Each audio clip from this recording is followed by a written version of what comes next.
Do rental turnovers cost more on the north side of Chicago or the south side of Chicago? What we researched and found out actually took me by surprise even. I'm Mark Ganley, partner, founder, GC Realty Development, also co-host of Chicago's #1 real estate investing podcast, Straight Up Chicago Investor. Check that out if you're a real estate investor here in the city or suburbs.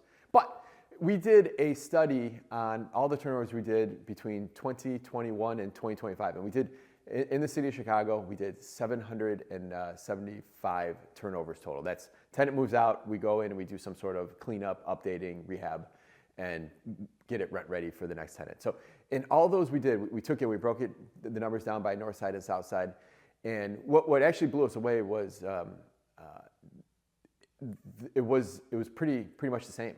The number that we got was roughly an average around $3,000 per turnover, but we had some crazy anomalies too. We had turnovers that cost $12,000 on the north side. We had turnovers that cost $12,000 on the south side. We had, our biggest turnover we had on the north side was $18,000, just a bigger house that just needed everything updated. So when we took this data, we thought maybe south side is heavier turnovers, more turnover, less updated properties, and we thought the actual average would be higher. But ultimately, across the board, it was pretty much the same, and it really came down to what type of property you have.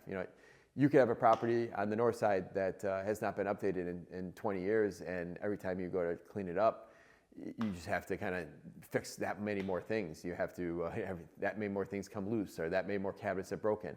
Or you have a unit on the south side that everything's been brand new, updated, or it's new construction even, and you really just have to come in. You still might have to spend a few $1,000s there, but you just have to come in and paint and do a short punch list.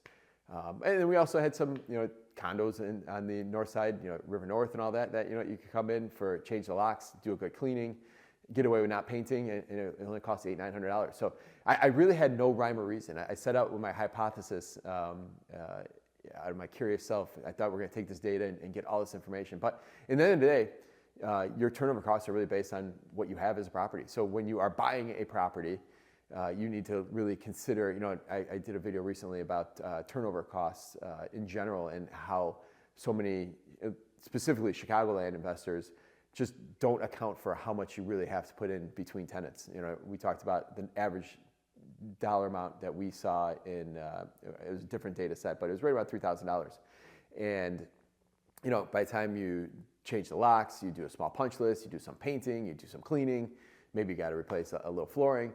It's really easy to spend $3,000. And, the place that you have, you kind of plan on having in a 10-year period, 3 tenants, and the average time a tenant sticks around in the Chicago market right now is right around 32 months. We're pretty happy to say here at GC, we're right around 42 months.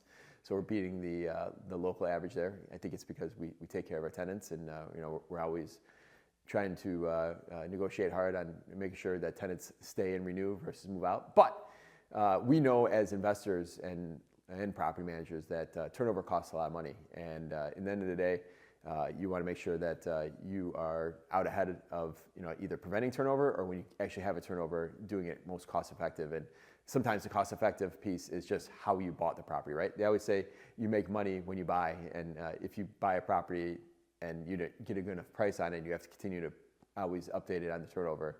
That's obviously not going to be a less attractive investment long term than maybe something that you bought is in better shape, or you bought a better price and you have the room to put that money into it. So if you have questions about turnovers in Chicago, if you have questions, maybe you're looking to buy a building, you want to run some numbers, and you're just kind of looking more, reach out. I'd love to help you. I work with investors every day. Check out our podcast, Straight Up Chicago Investor. We do property management here in Chicago and the suburbs. Our value proposition to you as a real estate investor is really 2 things. We lower your risk, which in this city, there's so much risk. We've just done recent videos on, security deposit versus non-refundable moving fee, all the different rules, the laws, the disclosures, everything that changed every year. So we definitely know we lower risk for all clients that work with us. And at the same time, we'll give you back your time. So the 20 to 25 hours you're going to spend a year on a single unit managing it, you'll get that time back for a small management fee. So love to hear from you, and we'll talk soon.